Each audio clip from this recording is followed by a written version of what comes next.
Olá, gente, tudo bem? Estamos aqui mais uma vez para uma aula de História do primeiro ano da Escola Doutor Birajara do Ceará.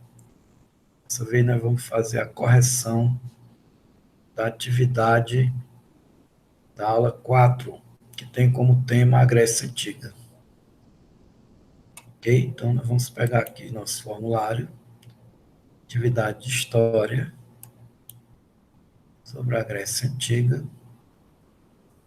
que foi da aula passada, e nós vamos então fazer a correção dessas questões. Tudo bem? Então, vamos lá.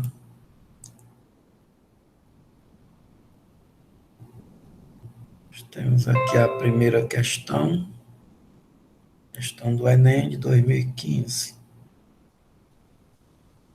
Essa questão,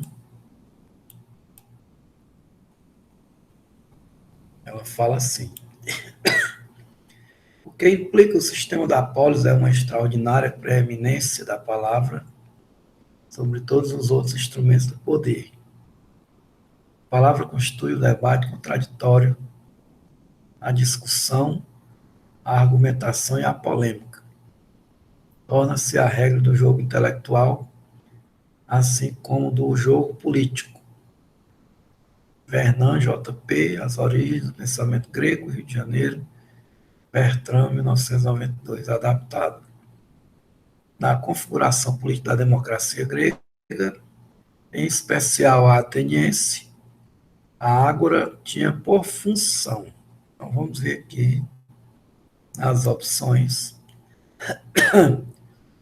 Primeiramente, o que é uma ágora? A ágora era a praça principal que ficava em frente aos principais edifícios da Acrópole, que é a parte mais alta da cidade.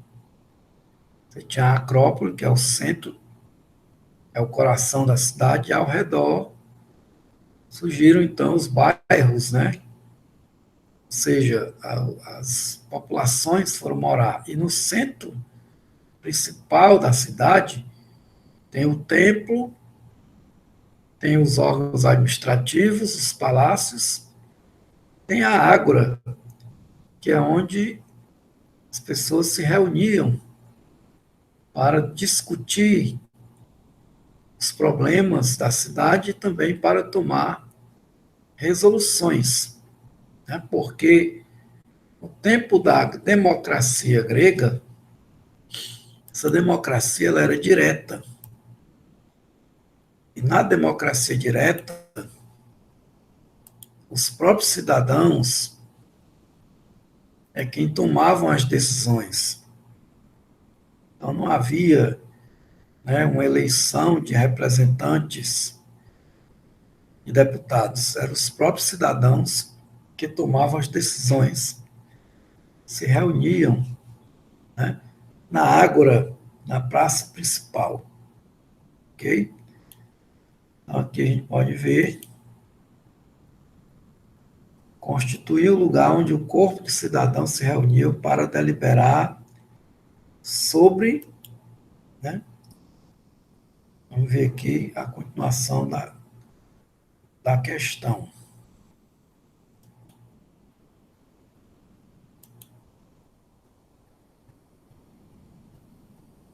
Sobre os assuntos pertinentes, né, à população, aos interesses dos cidadãos. Ok? Aos interesses dos cidadãos. E quem eram os cidadãos? Era todo mundo? Não. Cidadãos eram apenas uma parcela da população. Né? Porque a população da cidade de Atenas, que onde esse modelo foi implantado, tinha de 350 a 400 mil habitantes. Então, a quantidade que tinha direitos como cidadãos era apenas 10%. Então, de 35 a 40 mil habitantes. Por que apenas 10%? Porque tinha que ser homem, sexo masculino e maior de idade. que tinha direitos e deveres, tinham direitos políticos, né? Não podia ser nem mulheres, nem menores de idade, nem estrangeiros e nem escravos. Então, excluindo todas essas pessoas, só ficava 10%. Esses 10% que formavam os cidadãos, não importava qual era a classe deles, se era rico, se era médio, né? Não importava também a ocupação dele, contanto que ele fosse considerado cidadão. E aí ele teria poder de igualdade junto com os outros para decidir, para deliberar. Na Ágora, onde eles se reuniam, era o lugar da reunião dos cidadãos para deliberar, para decidir sobre questões políticas, sobre leis, sobre nomeação de cargos, sobre a administração da cidade, sobre os impostos, sobre tudo isso. Ok? Aqui não tem a outra parte da questão, mas depois a gente vai tentar colocar aqui.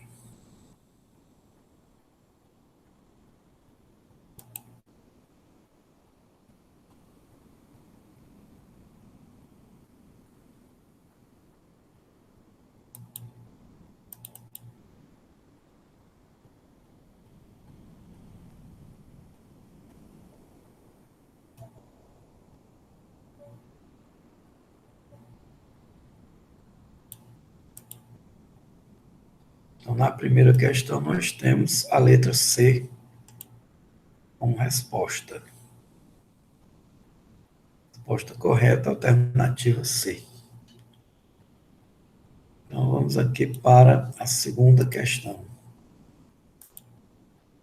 A segunda questão fala sobre os períodos da Grécia Antiga, da história da Grécia Antiga.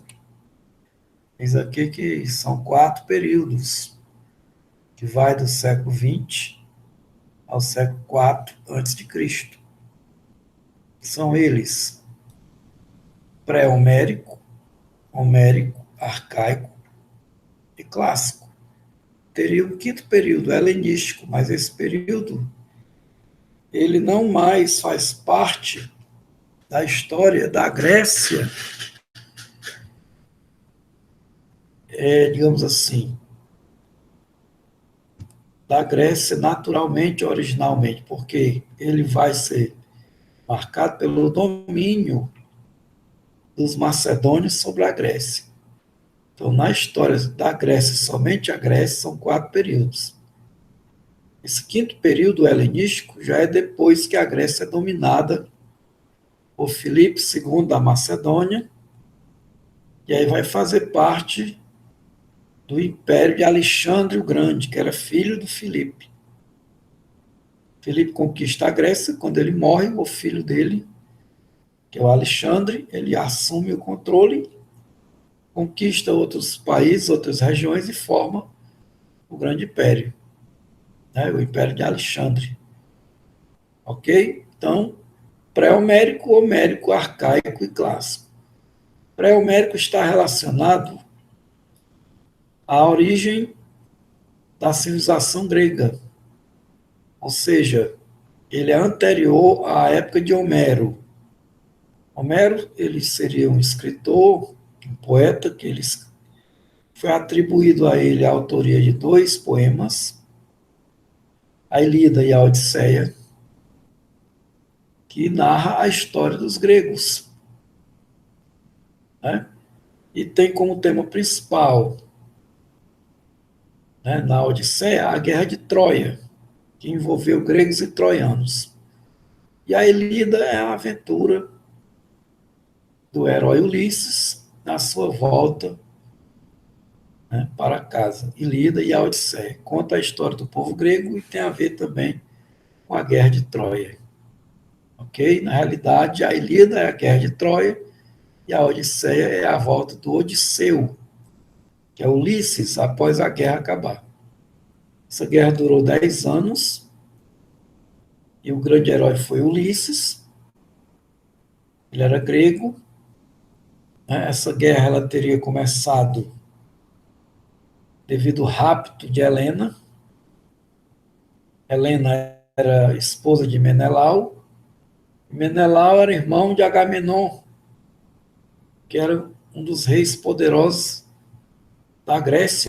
Né? A Grécia era dividida em cidades, cada cidade tinha o seu próprio rei. E o Agamenon, ele vinha tentando destruir Troia e não conseguia, porque Troia era uma cidade bem fortificada e tinha bons guerreiros, como Heitor, grande guerreiro, né? E aí então, o irmão do Heitor, Paris, ele raptou Helena. Na realidade, ele foi para uma festa para celebrar a paz, a amizade entre Troia e a Grécia. Só que nessa festa ele se encantou pela Helena. Menelau estava bêbado, embriagado, e envolvido com outras mulheres, então ele fugiu com a mulher do Menelau. Isso aí provocou uma guerra. Na realidade, foi o pretexto que o irmão dele, o Agamenon, queria para conquistar Troia. Ele queria conquistar a cidade de Troia, mas ele não tinha um motivo. E o rapto da mulher do irmão dele foi o motivo que ele usou para atacar Troia. Só que não foi fácil. Foi uma guerra que durou 10 anos. E aí lá se destacaram muitos heróis. Por isso que o período homérico ele é cheio de heróis, de semideuses, né? E o herói que se destacou na guerra de Troia foi o Aquiles, que ele era praticamente imortal, ele só podia morrer se ele fosse atingido no calcanhar. E realmente isso aconteceu. Né? E na guerra, então, ele sabia que poderia morrer, mas ele achou que valia a pena porque ele queria fama, queria glória, queria reconhecimento, né? Então ele partiu para a guerra. E já nos momentos finais da guerra, os gregos já quase perdendo, eles tiveram uma ideia. Ulisses teve uma ideia, foi pegar as madeiras que sobrou de alguns navios que foram destruídos e fez então um cavalo de madeira e simulou uma retirada dos soldados e deixou o cavalo na praia e mandou um recado para os troianos dizendo que aquele cavalo era um troféu em reconhecimento à derrota dos gregos e à vitória dos troianos na guerra. Os gregos se retiravam, iam embora. Na realidade, eles não foram embora, eles ficaram escondidos a uma certa distância. E a ideia deles era que os troianos aceitassem o presente e colocassem o cavalo para dentro das muralhas da cidade. Abrisse os portões e levasse o cavalo. Teria sido um presente dos gregos. Só que esse cavalo, ele era grande, gigante, e era oco, e dentro dele estava cheio de soldados. E os troianos, durante a noite, comemoraram, beberam muito, né, ficaram embriagados, dormiram, e de madrugada, umas horas lá, os soldados gregos que estavam dentro do cavalo de madeira, eles desceram por uma corda, abriram os portões da cidade e os outros gregos entraram e aí então, destruíram a cidade, destruíram completamente Troia. Então está aí a ideia do cavalo de Troia, que é um presente grego. O presente grego ele não é bom, ele é ruim porque ele traz a destruição, ok? O período pré-homérico é antes disso, é quando não havia essas histórias, esses poemas, né? Esses romances, essas coisas aí de Homero, certo? É uma história baseada mais em vestígios deixados pelas civilizações micênicas, né? E troiana, minoica de Creta e Micenas, da região do Peloponeso, ok? E o pré-homérico diz respeito à chegada dos povos aqueus, jônios, dórios e eólios, que vão formar a população da Grécia Antiga, a civilização grega. O período arcaico seria o período do surgimento das cidades-estado, da polis, né, das polis, e o início da organização política, social, econômica. E o período clássico é o apogeu, é o auge do desenvolvimento, principalmente de Atenas, que se torna uma cidade bela, embelezada com o dinheiro, né, da Liga de Delos, e também onde vão ocorrer as guerras médicas e a Guerra do Peloponeso. Portanto, aqui nós temos como opção correta a alternativa A. Ok? Bem, na terceira questão,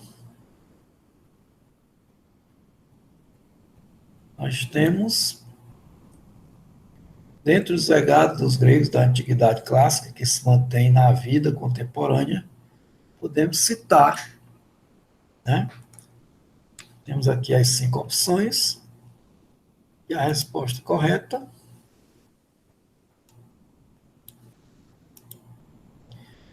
é a letra B, né? Porque na letra A diz assim, a concepção de democracia com a participação do voto universal. Não. Né? A democracia grega ela não era baseada no voto de todos, voto universal de todos, que tem, né, que é maior de idade, tem direitos políticos, inclusive mulheres, né, e outras categorias. Lá não era assim, era democracia direta. Ninguém votava em ninguém, eles mesmos se reuniam numa praça e governavam a cidade. Letra B, a promoção do espírito de confraternização por intermédio do esporte e dos jogos, certo? Porque os gregos, eles foram os criadores das Olimpíadas, que eram jogos para homenagear os deuses do Olimpo, que eles acreditavam nos deuses que moravam no Monte Olimpo. Então, surgiu como uma festa religiosa e se tornou as Olimpíadas. Né? No sentido moderno, as Olimpíadas elas são jogos que promovem a confraternização dos povos, a união, a paz, né? Nos continentes, nos países, uma forma de se confraternizar, mas é inspirado no modelo antigo lá da Grécia, né? Que era exatamente aquele espírito de se confraternizar. Na Grécia, eles levavam tão a sério as Olimpíadas, esses Jogos Olímpicos, que as cidades gregas, às vezes, estavam em guerra uma com a outra. Mas quando chegava a época dos Jogos, elas paravam a guerra, faziam a paz e iam participar dos Jogos, sem ninguém trapacear ninguém, com honestidade, com respeito.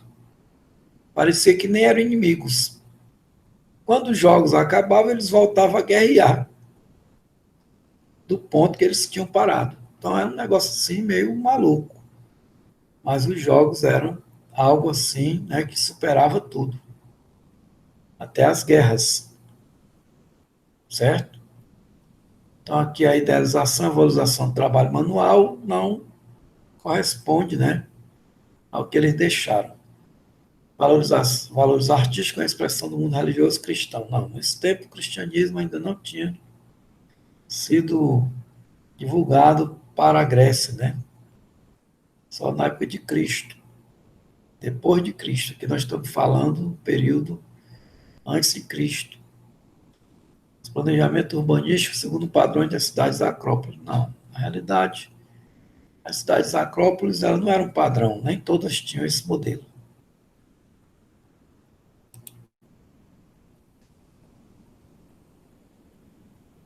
quarta questão, então aqui, na terceira é a letra B.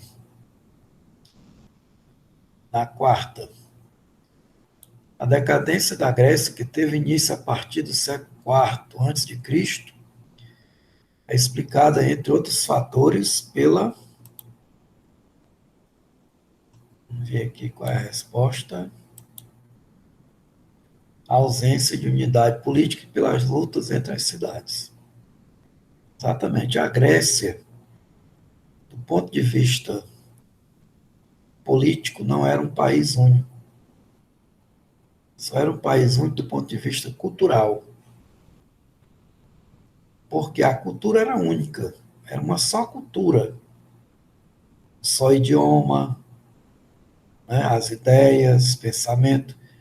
Mas do ponto de vista dos governos, não havia unidade. Cada cidade tinha o seu próprio governo, porque a geografia da Grécia permitiu o isolamento.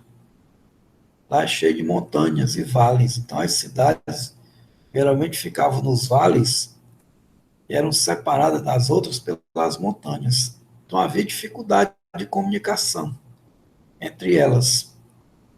Isso aí ocasionou que cada cidade passou a ter a sua própria vida, a sua própria organização política e econômica, né? Levando então a ideia de que a Grécia não era um só país, eram vários, porque cada cidade tinha a sua independência, eram cidades-estado.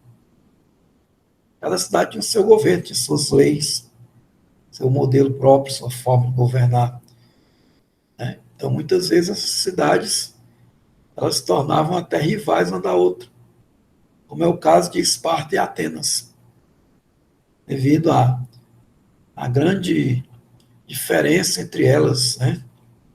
Na política, na economia, na organização da sociedade, na cultura, né?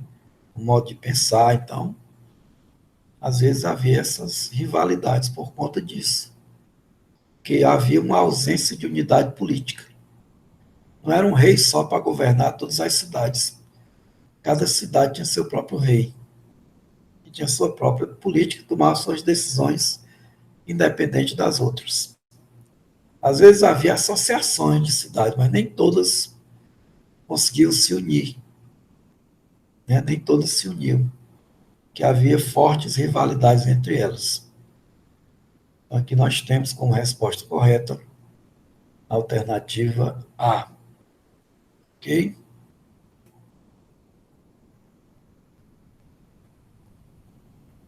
E agora na quinta questão, fala a respeito da Liga de Delos.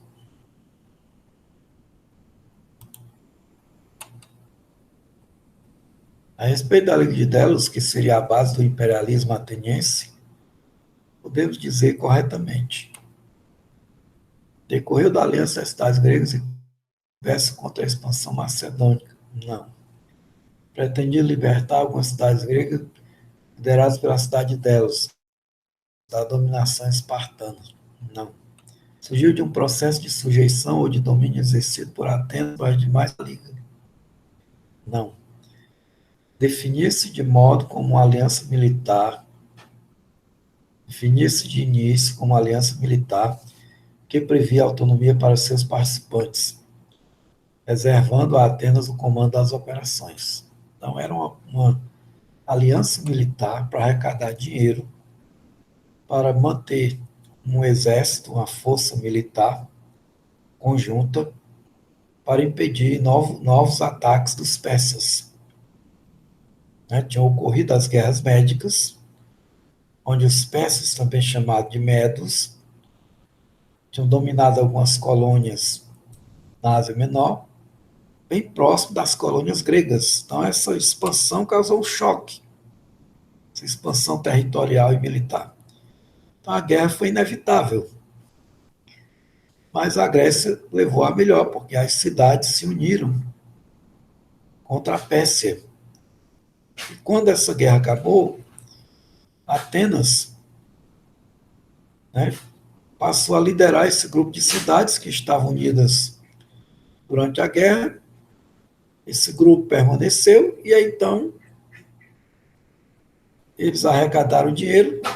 Como não teve guerra, Atenas investiu dinheiro na sua estrutura, na sua modernização, seus palácios, nas praças, na reforma da cidade, que não teve mais guerra. E como Atenas era a cidade que comandava as operações, ela foi beneficiada por isso. Ok? Por outro lado, Esparta organizou também uma associação de cidades, a Liga do Peloponeso, porque nem todas as cidades se submeteram a Atenas. Algumas tinham mais intimidade com Esparta, que era uma cidade guerreira. Então ficaram duas associações, uma comandada por Atenas, que era a Liga de Delos, e a outra comandada por Esparta, que era a Liga do Peloponeso. E essas duas ligas, mais tarde, elas vão entrar em guerra, em confronto. Né? Esses dois grupos, um liderado por Esparta e outro liderado por Atenas, e ocorre a vitória de Esparta, do seu grupo, né? Que domina toda a Grécia, mas logo em seguida, a cidade de Tebas derrota Esparta.